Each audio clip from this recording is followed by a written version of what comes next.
Bueno, por fin, aquí tenemos ya a nuestro compañero Fernán Astaiza, que acaba de llegar retrasadito, y tenemos ya conectado al maestro José Aguirre. Démosle la bienvenida, Fernán. Maestro, muy buenos días. Los saludamos desde Bogotá para todo el sistema radial Paso Fino, para el canal 724. Y pues queremos enviarle un gran abrazo y toda nuestra congratulación por ese merecidísimo triunfo de los 40 años del Grupo Nietzsche y por ese Grammy Latino. ¿Cómo se siente, maestro? Bienvenido. Salude, por favor, a Ciberlatina Estéreo y al canal 724.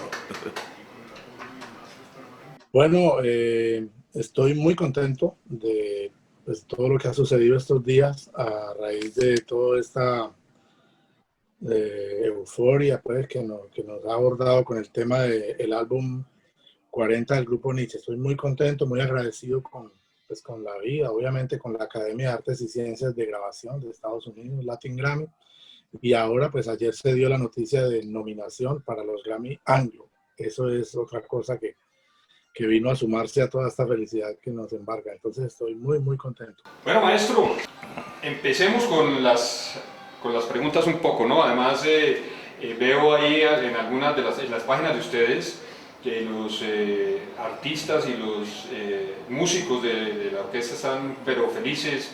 Ahí vi algún tema de Osvaldo Espino, el trompetista, y por supuesto, pues, todo lo que ha sido este premio para ustedes. Maestro, ¿usted es de Chinchiná o de Pereira?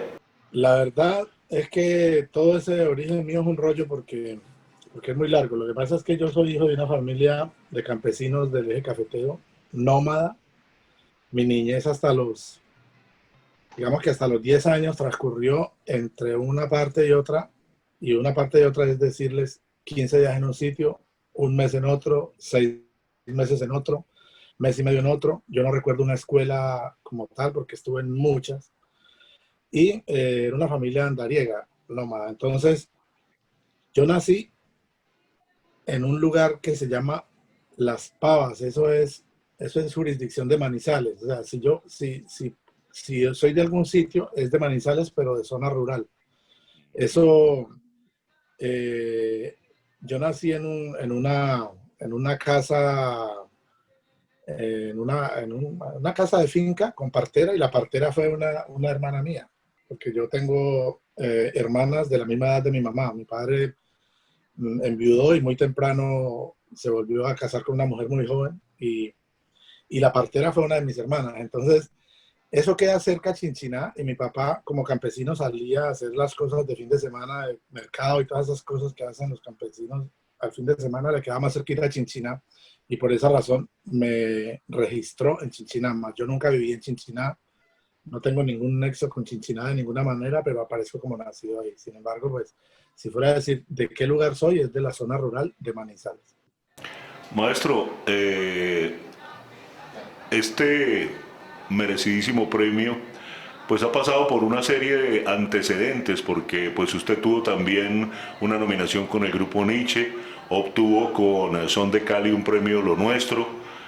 ¿Cómo recibió esto? ¿Cómo lo sintió en el momento en que le avisan que no solo estuvo nominado para este premio Latin Grammy, sino que lo obtuvo, que se lo ganó con este tema de los 40 años del Grupo Nietzsche? Bueno, la alegría es inmensa. Este día fue muy importante porque aparte de que, de que se dio la noticia de la ganador del Grammy, del Latin Grammy, ese día el Grupo Nietzsche estaba viajando para República Dominicana a hacer el primer concierto después de 9 meses de estar completamente inactivo por causa pues, de esta pandemia. Entonces yo no viajé porque yo tenía un tema de salud, estaba recuperándome, a mí me dio COVID y ya salí de eso afortunadamente. Pero los muchachos, una vez aterrizaron en República Dominicana, en el avión les dieron la noticia y fue una fiesta en el avión. Me dicen ellos que eso fue una fiesta tremenda. Me imagino. Y claro, es una cosa histórica, pues primero que en 40 años de historia del grupo habían habido dos nominaciones anteriores, pero no se había ganado el Grammy nunca. Entonces es la primera vez, no solo que Nietzsche se gana un Grammy, sino que la salsa colombiana gana un Grammy. Nunca un salsero, una orquesta, un solista de salsa de Colombia había ganado un Grammy. Entonces, es algo muy, muy importante y nos hace sentir muy contentos, muy orgullosos de estar haciendo, pues, de estar haciendo páginas en la historia de la música de Colombia. Eso es muy bonito para uno. Maestro, pues por supuesto mi solidaridad con que afortunadamente que ya usted pasó este episodio del COVID, aquí a varios compañeros infortunadamente también nos cogió el tema. Debo decir, Fernán, que el maestro José Aguirre pues ha hecho arreglos musicales y composiciones, ha hecho a artistas tan grandes como Thalía, Marc Anthony, a Diego Cigala, a Andrés Cepeda, a Yuri Buenaventura. Pero mi pregunta, maestro, es esa influencia para llegar a esto del abosado, a esto del Pacífico, usted que viene de esa extracción, como usted mismo lo explica, campesina. Esa es la pregunta. ¿Cuál es esa influencia suya? Sí, mira, esto es algo muy, muy, muy, muy extraño y muy bonito. Y me gusta mucho la pregunta porque yo soy una persona que crecí escuchando, digamos, mi niñez temprana hasta los 10 años. Mis influencias fueron de mucha música, obviamente, de colombiana en el aspecto de la música andina. Estoy hablando de pasillos, bambucos, torbellinos, toda esa música que le gustaba mucho a mi familia.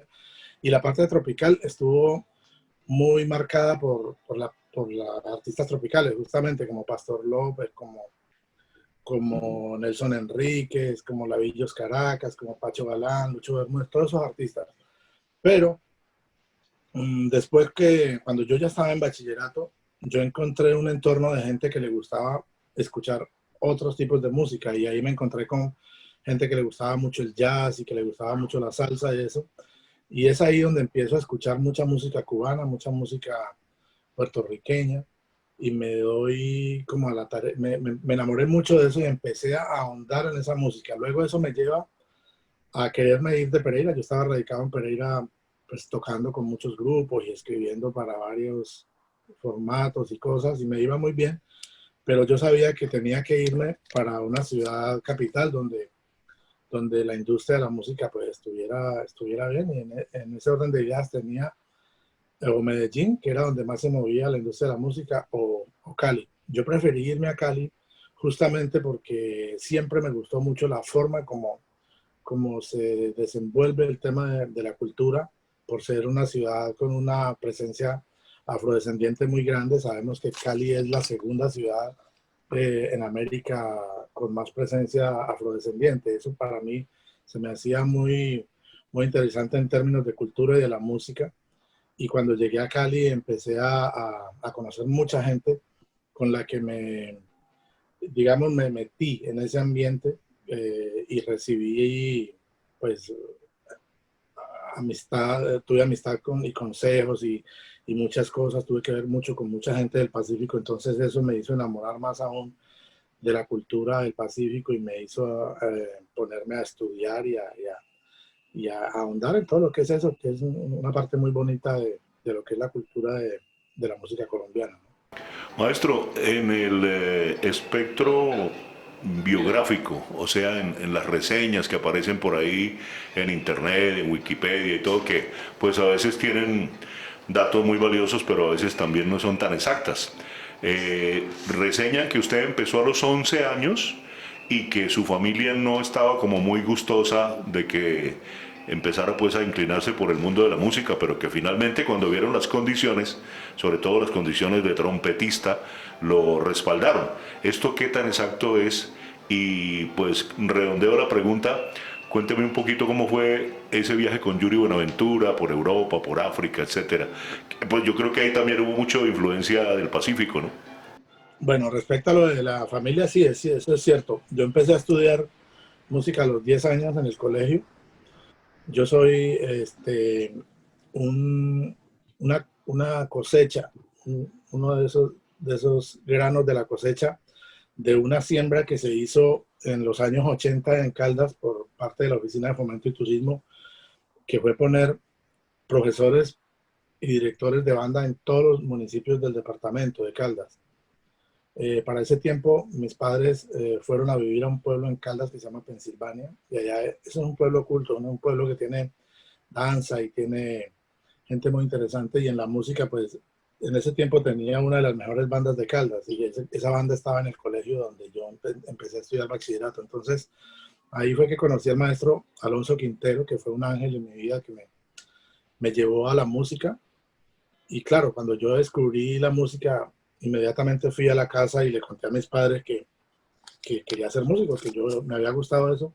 Y mi papá era músico, mi papá era un hombre que tocaba el tiple muy bonito y la guitarra, pero nunca lo hizo de manera profesional, sino que sabía tocar, pero no lo hizo de manera profesional. Y él de una me dijo que no, él me dijo que él no quería verme a mí, él lo dijo con esa palabra despectiva que usan, porque yo dije que quería ser instrumentista de viento. Entonces él dijo que él no me quería ver de chupacobre en el parque chorreando, chorre- chorreando babas de grasa. Entonces, pues eso fue como el primer escollo, la primera barrera que yo tuve, pero igual yo lo seguía haciendo porque pues, estaba en el colegio y eso estaba dentro del pensum escolar en ese tiempo. Entonces, igual la familia de mi madre, todos son académicos, ahí hay escritores, hay un científico, hay médicos, abogados, la familia Ocampo es una familia muy académica y de gente muy culta y muy estudiada. Y todos ellos estuvieron en desacuerdo que yo estudiara música y le decían a mi madre que, que por favor hablara conmigo y que me convenciera de que yo hiciera algo útil en la vida. O sea, para ellos hacer música era algo inútil y algo, quién sabe cómo lo veían. Y bueno, yo hice caso omiso a todas esas voces que estaban en desacuerdo y me fui por mi pasión, por lo que yo quería. Y después la vida me dio la oportunidad de a través de profesionalizar mi carrera y cada vez ser más apasionado y estudiar mucho. Yo hice mi carrera de una forma muy bonita y recuerdo mucho una vez que en la Universidad de Gainesville, aquí en la Florida, fui a tocar un concierto justamente con Nietzsche, por allá en los años 90, y ahí estaba uno de los hermanos de mi mamá, de mis tíos, de los más, de los más eminentes de la familia y un eminente, él es científico hoy día porque es doctorado en química y él estaba ahí haciendo su doctorado y me acuerdo mucho que él me abrazó ese día y me pidió perdón por la forma como él se había referido a mi carrera. Qué bueno. Y me dijo cosas muy tremendas y bueno, eso para mí era la ratificación y digamos como ese fresquito que te entra cuando demuestras que tienes la Sí, pasión la logré. en términos de la pasión y es que mucha gente ve esta carrera, yo pienso que eso ha cambiado un poco hoy, pero antes la gente veía la carrera como músico, es sinónimo de borracho, mujeriego, drogadicto, callejero, qué sé yo, un montón de adjetivos y de sinónimos que no son. Obviamente, en cualquier carrera de la vida, yo conozco médicos que se perdieron en las drogas y conozco gente de todas las profesiones que han salido con rumbos que no son. Es igual en la música. Cuando uno se encuentra con tipos, por ejemplo, como Jairo Varela, que era un hombre tan disciplinado, tipo escolástico prácticamente, eh, uno encuentra que hay gente que deja huellas en uno. Jairo Varela dejó una huella no solamente como músico, como compositor, como productor, sino también una huella en uno, en todos los que estuvimos ahí, de disciplina, porque él Se era adelantó a la pregunta, maestro, se adelantó a la completamente pregunta. vertical. Bueno, y respecto a lo de Yuri Buenaventura, pues lo que pasa es que Yuri es un artista que yo conozco casi desde cero porque la primera vez, no la primera vez, una vez que yo fui con Nietzsche, eso estoy hablando del año 94, quizá finales del 94, era para un invierno, fuimos a tocar a París y él me abordó, yo no sabía quién era él, ni nadie, el grupo Nietzsche sabía, me dijo que lo dejara cantar con el grupo, y yo, pues eso, como que a alguien que no conoce y venir subirte a cantar con el grupo, eso, primero, era una cosa completamente prohibida por Jairo, y aunque Jairo no estaba esa noche, yo estaba dirigiendo el grupo, pues yo siempre manejé las cosas de acuerdo a como él me lo pedía y lo ordenaba, ¿no? Entonces empezamos a tocar, eso me lo pidió él antes de subir al escenario. Cuando estábamos tocando, empezamos a tocar Buenaventura y Caney por ahí en la mitad del show y él se subió al lado mío y me dijo, por favor, déjame cantar. Y yo ya estando ahí le dije, bueno, vaya. Y entonces le dije a Javier que lo dejara y él cantó Buenaventura y Caney y lo cantó pues muy bien. Estamos hablando de una persona que es un gran artista. Entonces, Insistente, ¿no?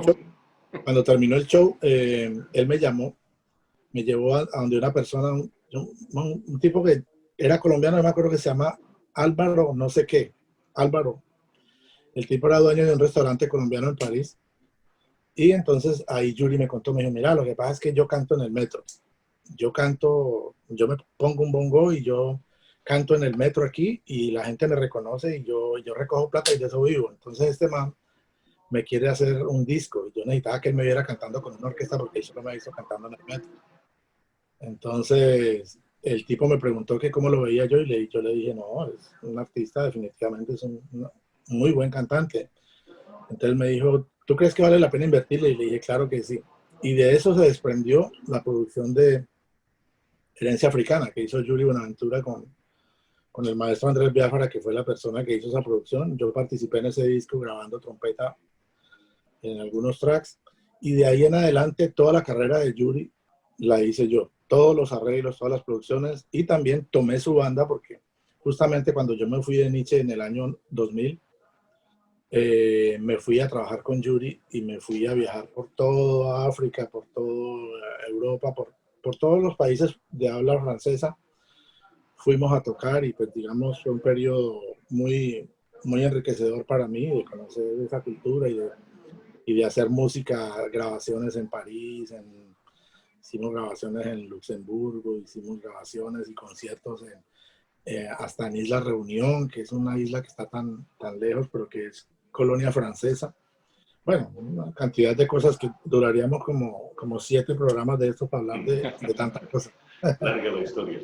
Maestro, y quiero decirles a nuestros amables televidentes, a los seguidores de la música salsa, de la música latina, de esta parte humana que hemos querido presentar del maestro José Aguirre.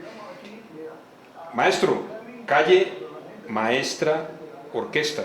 Háblenos un poquito de eso. Calle Maestra es un proyecto que yo adoro, que quiero mucho, que lo empecé hace algunos años en la ciudad de Bogotá, para un periodo de tiempo que yo estuve viviendo en Bogotá. Yo viví en Bogotá por 5 años. Y la idea nació allá, hice un primer álbum con el que logramos hacer algunas cosas. Luego yo me fui a vivir a Cali, volví a Cali, y digamos que dejé un poco relegado el tema de Calle Maestra porque me metí en otras cosas. Para el año pasado, a mí me hicieron homenaje en el Festival de Salsa al Parque y entonces me dijeron que tocara el concierto. Entonces yo dije, pues la banda para tocar este concierto es Calle Maestra porque es la banda con el golpe y con el sonido que a mí me gusta hacer la salsa y hice el concierto y pues me encontré con una respuesta de la gente increíble, fue una gran cosa. Invité a Wichi Camacho ese día para cantar en el concierto.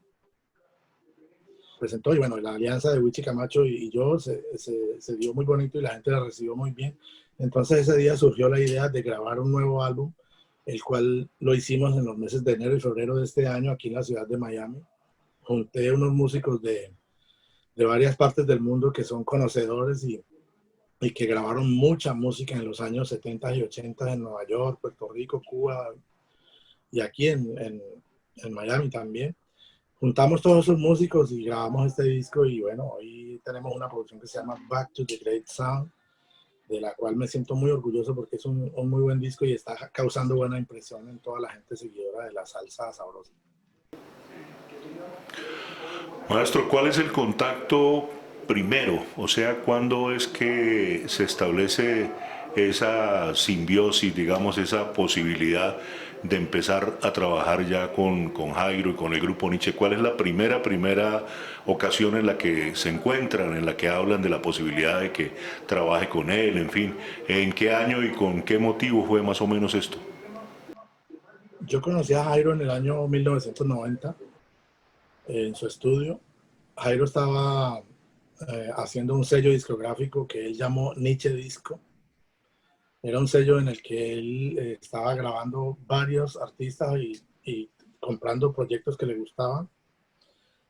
Yo hacía parte de los del Caney, que es la primera conjunto donde yo llego a tocar en Cali cuando me voy a radicar a Cali. Yo me fui a ir a Cali a finales del 88.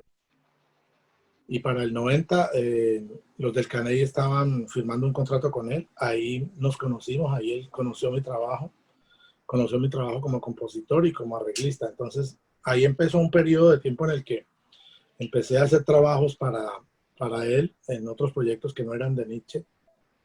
Y ya para el año 92 él me llama a ser parte del grupo para hacer una producción que titula Un alto en el camino. Ahí comienzo a escribir arreglos con él y empiezo a trabajar. Eso fue por un periodo de 8 años más o menos en el que hicimos mucha música, hicimos muchas producciones y fue un tiempo muy exitoso. Vamos con las últimas dos, agradeciéndole, sin antes agradecerle, maestro, su infinita amabilidad con estos canales que son alternativos, que estamos tratando de hacer llegar a unos públicos, etc. José Aguirre, en 10 años, en unos años, pero además algo que me inquieta de usted, ¿hacia dónde gira esto que consideramos la música salsa? ¿Cómo está cambiando? ¿O ha cambiado, o se ha transformado? ¿Cómo ve usted este género en unos años más, cuando entendemos que además los grandes artistas ya están pasando una barrera de edad? Esa es mi pregunta y por supuesto dejamos que nuestro compañero Fernán nos despida, lo despida usted. Bueno, yo siento que la salsa es un género muy rico. La salsa es un género que tiene riqueza lírica, tiene riqueza melódica, riqueza armónica, riqueza rítmica. Y quizá, bueno, es claro que hoy la salsa comercialmente no tiene a nivel industrial la fuerza que tenía, por ejemplo, en los años 70, 80 y 90 también. Que hoy hay unas músicas que son más masivas, como los géneros urbanos, pues, el reggaetón y todo eso. Pero también sé que el mundo está más conectado y que con las músicas que hacemos hoy día podemos llegar a gente que gusta de estos géneros, gente que tiene cultura para la música, para escuchar música, y este público o este nicho de gente está en todo el mundo. Entonces hay muchas maneras de poder hacer llegar la música y que la gente la consuma y que uno después pueda llegar a esos países a tocar. La industria cambió totalmente, es otra industria, y creo que los cambios son para bien. Yo pienso que se está produciendo muy buena música. Hay un mar de música salsa en todo el mundo, digamos, por la facilidad que hay en términos de tecnología y eso para poder acceder a que personas que no tendrían oportunidad de hacer un disco lo puedan hacer ahora en su casa tranquilamente. Eso hace que haya una proliferación de música y de producto, y dentro de esa proliferación pues hay mucho producto que no tiene buena calidad, pero hay mucho producto de buena calidad también. Entonces yo creo que analizando lo que está pasando, en Venezuela se está produciendo muy buena música, en Colombia se está produciendo muy buena música, sobre todo en Cali, Bogotá, Medellín, se está produciendo muy buena música. Hay ciudades que están teniendo participación con grupos emergentes muy interesantes, y creo que eso va a dar con cosas muy chéveres. Pienso que la salsa, yo soy partidario de conservar la salsa con la tradición, con el swing, con el golpe, pero también sé que hay personas que están interesadas en que la salsa migre hacia juntarse con reggaetoneros o juntarse con raperos, y eso también me parece chévere, me parece interesante siempre que sea salsa. Yo apuesto más por la salsa de golpe, y apuesto porque he visto que mucha gente joven quiere escuchar más la salsa vieja que de pronto la salsa que se hace ahora, y eso es una voz que te está diciendo, hey, la gente quiere más de lo que es la esencialidad de este ritmo que es tan rico y tan sabroso. Entonces, el caso de Calle Maestra va a eso. Es un disco completamente retro, pensando en la forma como se hacía la salsa antes y está teniendo una repercusión importante en la gente. Entonces yo creo que en ese orden de ideas deben venir tiempos muy buenos para la salsa porque hay mucha gente queriendo consumirla y hay muy buena gente haciendo muy buena música. Bueno, maestro, muchísimas gracias por haber estado con nosotros. Gracias a ustedes por estar ahí con Ciberlatina Estéreo, con el canal 724. Y vamos a despedirnos rememorando a un personaje pues que yo creo que tiene todo el crédito, que ya usted lo mencionó, y que pues es el alma, nervio y origen de toda esa fabulosa institución musical que es el Grupo Nietzsche. Estoy refiriéndome, por supuesto, al maestro desaparecido y nunca bien llorado Jairo Varela.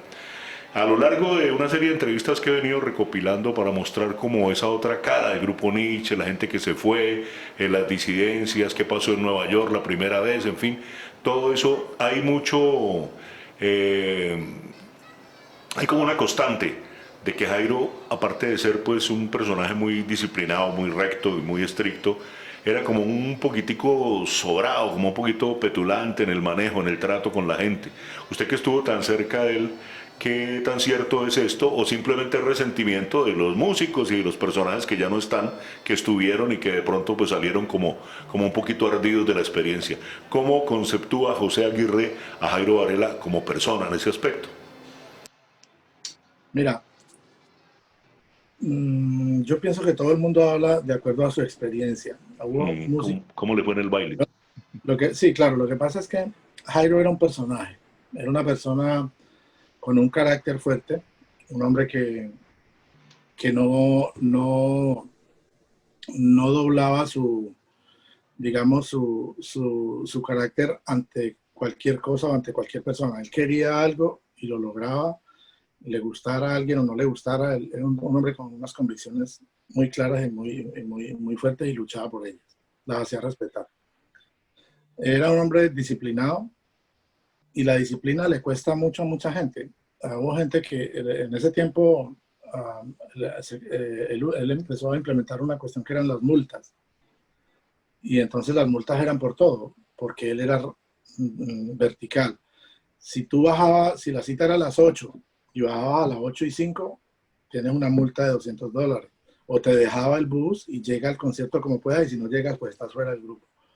Si él era el primero que bajaba, faltando 15 minutos para las 8, dado el caso, y cada músico que bajaba él lo miraba de pies a cabeza. Esos zapatos están sin lustrar, tiene $50 de multa. Ese saco está arrugado, no le gusta la disciplina. $50 de multa. Entonces a muchos músicos eso no les gustaba porque pues era su plata y qué sé yo, y además esa plata no iba como para ningún fondo común, eso iba para el fondo del bolsillo de Jairo. Eso a más de uno no le gustaba. Ahora, Jairo Varela fue un hombre que le tocó abrir camino. Eso es duro. A machete limpio, abrir camino, eso no es fácil. Es un hombre que le tocó sufrir mucho racismo, que le tocó bregar con un montón de cosas en la industria. Uno que ahora está en esto, ha vivido muchas cosas y para ellos fue mucho más difícil. Eran negros en Bogotá, recibiendo portazos en la cara, y eso hace que una persona se vuelva dura. Jairo era un hombre que tenía una coraza y la mantenía siempre. Yo que estuve tan cerca de él por tantos años y que él me llamaba a cualquier hora, me llegaba a hacer llamadas 2, 3 de la mañana. Yo fui muchas veces a su casa porque quería darle serenata a su esposa, entonces íbamos a contratar mariachi juntos y toda la cosa. O sea, vivimos cosas mucho más allá de la que otra gente vivió. Conocí la persona que es, y era un hombre muy humano, una persona muy querida. Tenía unos puntos muy débiles y eran los hijos. Jairo, cuando alguien le hablaba de algún problema de un hijo, Jairo se derretía completamente. Y hubo muchos que encontraron ese talón de Aquiles y lo aprovecharon para muchas cosas con él, porque Jairo podía estar con su coraza y llegaba alguien y le decía, Jairo, es que me enfermó el niño, tiene fiebre y no tengo para allá. ¿Qué hay que hacer? Él se desesperaba. ¿Verdad? Cuando hablaban de un hijo de la familia Jairo, era completamente otro. Entonces, yo pienso que son personajes que la vida los golpeó muy duro, que los portazos en la cara le dieron bastante duro y que forjaron una persona que tuvo que montar una coraza para poder seguir en la vida y hacer las cosas. Pero era un hombre muy bueno, una persona, yo lo recuerdo con mucho cariño y con mucha nostalgia porque se quedaron cosas en el tintero por hacer, como en la amistad y en la parte humana con él.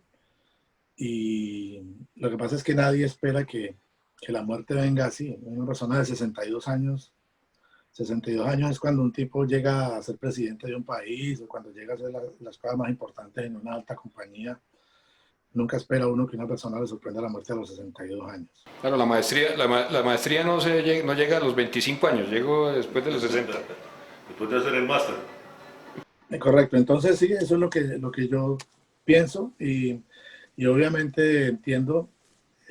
Había muchas personas, mira, por ejemplo, había personas que estaban en el grupo y cercanos a Jairo, digamos en la oficina y eso, que pensaban que haciendo lo que llamamos coloquialmente el lamboneando, iban a llegar a acceder a Jairo y penetrar hacia la parte profesional de él.